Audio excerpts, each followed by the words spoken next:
तर तुम्हाला त्यासाठी भारतीय नागरिक असणे आवश्यक आहे. आता पात्रता पण बघूयात. पात्रतामध्ये भारतीय नागरिक असणे आवश्यक आहे. त्यानंतर कोणतीही व्यक्ती या ठिकाणी पहा, कोणतीही व्यक्ती ज्यांच्या स्वतःच्या उत्पन्नाच्या स्रोतातून किंवा कुटुंबातील सदस्याकडून किंवा इतर स्रोताकडून आर्थिक मदतीद्वारे उदरनिर्वाहाचे थोडे किंवा कोणतेही नियमित साधन नाही. आणि त्यानंतर फायदा काय आहे या ठिकाणी पहा, विविध वयोगटासाठी 300 ते 500 रुपये दराने केंद्रीय योगदान आणि राज्याच्या योगदानानुसार मासिक पेन्शन 1000 ते 3000 रुपयेपर्यंत ह्यामध्ये तुम्हाला मासिक पेन्शन मिळणार आहे. एका महिन्याला 1000 ते 3000 रुपयेपर्यंत. लक्षात घ्या, कोणती योजना आहे ही? राष्ट्रीय सामाजिक सहाय्य कार्यक्रम वृद्धित्व संरक्षण. ह्या योजनेमार्फत तुम्हाला 1000 ते 3000 रुपयेपर्यंत पेन्शन मिळू शकते महिन्याला. आता त्यानंतर आपण बघूयात दुसरी योजना कोणती आहे. तर या ठिकाणी पहा, प्रधानमंत्री आवास योजना ग्रामीण. म्हणजे ह्या योजनेमध्ये तुम्हाला घरकुल मिळतं. तुम्ही जर ई श्रम कार्ड काढलं असेल तर त्या ई श्रम कार्डच्या माध्यमातून सुद्धा तुम्हाला या ठिकाणी घरकुल मिळतं. तर त्यासाठी पात्रता काय आहे पहा, भारतीय नागरिक असणे आवश्यक आहे.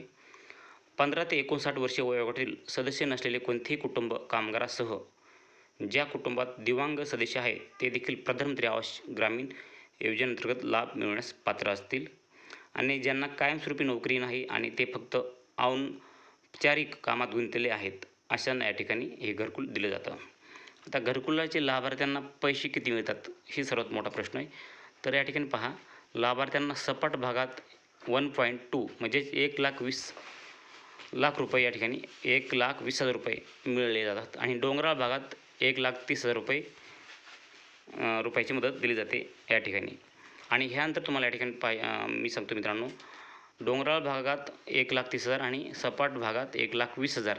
आणि त्यानंतर तुम्हाला या ठिकाणी नरेगामार्फत रोजगार हमीच्या मार्फत तुम्हाला 18,000 दिले जातात, 18 ते 21,000. आणि शौचालयाचे 12,000 रुपये, असे एकूण तुम्हाला 1,50,000 लाखाच्या आसपास या ठिकाणी रक्कम मिळू शकते ई श्रम कार्ड काढल्यानंतर. आता त्यानंतर या ठिकाणी पहा, सार्वजनिक वितरण प्रणाली. सार्वजनिक वितरण प्रणालीमध्ये काय आहे, भारतीय नागरिक असणे आवश्यक आहे. दारिद्र्यरेषेखाली सर्व कुटुंबे पात्र आहेत. ज्या कुटुंबात 15 ते 59 वर्षे वयोगटातील सदस्य नाहीत, ज्यांना कायमस्वरूपी नोकरी नाही आणि ते फक्त औपचारिक गुंतलेले आहेत. काय करायचं, ज्यांना कायमस्वरूपी नोकरी नाही ते फक्त औपचारिक कामात गुंतलेले आहेत, तसे या ठिकाणी पात्रता आहे त्यांना. आणि त्या फायदा काय आहे पहा, दर महिन्याला 35 किलो तांदूळ किंवा गहू. आणि तर दारिद्र्यरेषेवरील कुटुंब मासिक आधारावर 15 किलो उत्पन्न किंवा करू शकतात. अन्नधान्यासाठी पात्र. त्यानंतर one nation one ration card, म्हणजेच हे स्थलांतर कामगार जेथे काम करतात तेथे त्यांना अन्नधान्य मिळण्याची सोय या ठिकाणी केलेली आहे. तर हे या ठिकाणी तुम्हाला सार्वजनिक वितरण प्रणाली मार्फत ई श्रम कार्ड काढल्यानंतर तुम्हाला मिळते. त्यानंतर अटल पेन्शन योजनेमध्ये काय आहे पहा, अटल पेन्शनमध्ये पात्रता अशी आहे की भारतीय नागरिक असणं आवश्यक आहे. वय 18 ते 40 असणं गरजेचं आहे. आणि बँक खातं आधारशी जोडलेले असावे. त्यात तुम्हाला फायदा काय आहे, ग्राहकाला ज्याच्या आवडीनुसार 1,000 ते 5,000 रुपयापर्यंत पेन्शन मिळू शकते किंवा त्यांच्या मृत्यूनंतर जमा झालेली पेन्शनची रक्कमही त्याला मिळू शकते.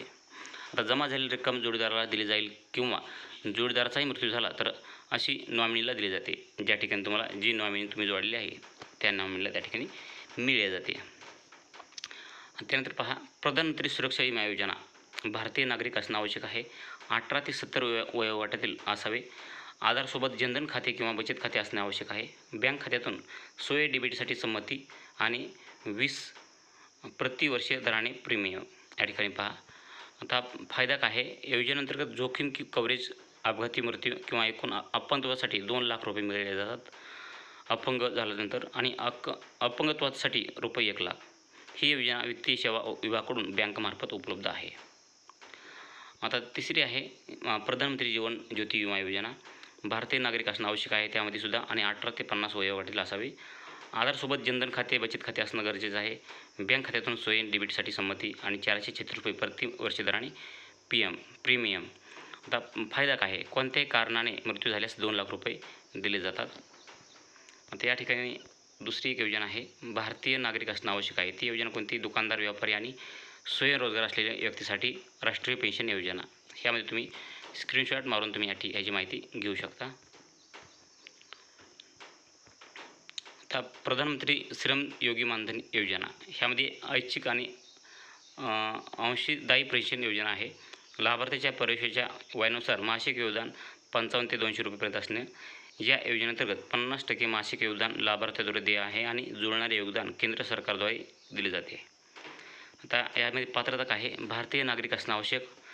असंघटित कामगार, फेरीवाले, शेती कामगार, बांधकाम साईटवर काम करणारे, चर्म औद्योगिकीतील कामगार, हात कामगार, मध्यभोजन, रिक्षाचालक किंवा ऑटो फिलर, चिंध्या वेचणारे, सुतार, मच्छीमारी इत्यादी कामगार या योजनेमध्ये लाभ घेऊ शकतात. 18 ते 40 वर्ष वयोगटातील नोंदणी आपला लाभ घेऊ शकतात. मासिक उत्पन्न 15,000पेक्षा कमी आणि सरकारी अनुदानित योजनेचे सदस्य नाहीत. आणि ह्याचा फायदा काय आहे पहा. सर्वात महत्त्वाचा ह्याचा फायदा आहे की 60 वर्षे पूर्ण केल्यानंतर लाभार्थ्यांना किमान आश्वासित मासिक रुपये 3,000 रुपये पेन्शन मिळण्याचा अधिकार दिला जातो. आता लाभार्थ्याच्या जोडीदाराचा मृत्यूनंतर जोडीदारास मासिक पेन्शन 50% साठी पात्र आहेत. जर पती पत्नी दोघेही या योजनेतील सामील झाले असेल तर 6,000 रुपये संयुक्त मासिक पेन्शनसाठी पात्र असतील. मित्रांनो, अशा या ठिकाणी सामाजिक सुरक्षा कल्याण योजनेच्या मार्फत दिले जातात. जर तुम्ही ई-श्रम कार्ड काढले असेल तर ह्या झाल्या मित्रांनो सामाजिक सुरक्षा कल्याण योजना. तर मित्रांनो, तुम्हाला जर ह्या योजनेचा लाभ घ्यायचा असेल तर तुम्ही नक्कीच या ठिकाणी ई-श्रम gov.in ह्या वेबसाईटवर जाऊन तुम्ही नोंदणी रजिस्टर करू शकता आणि ह्या योजनेचा लाभ नक्कीच घेऊ शकता.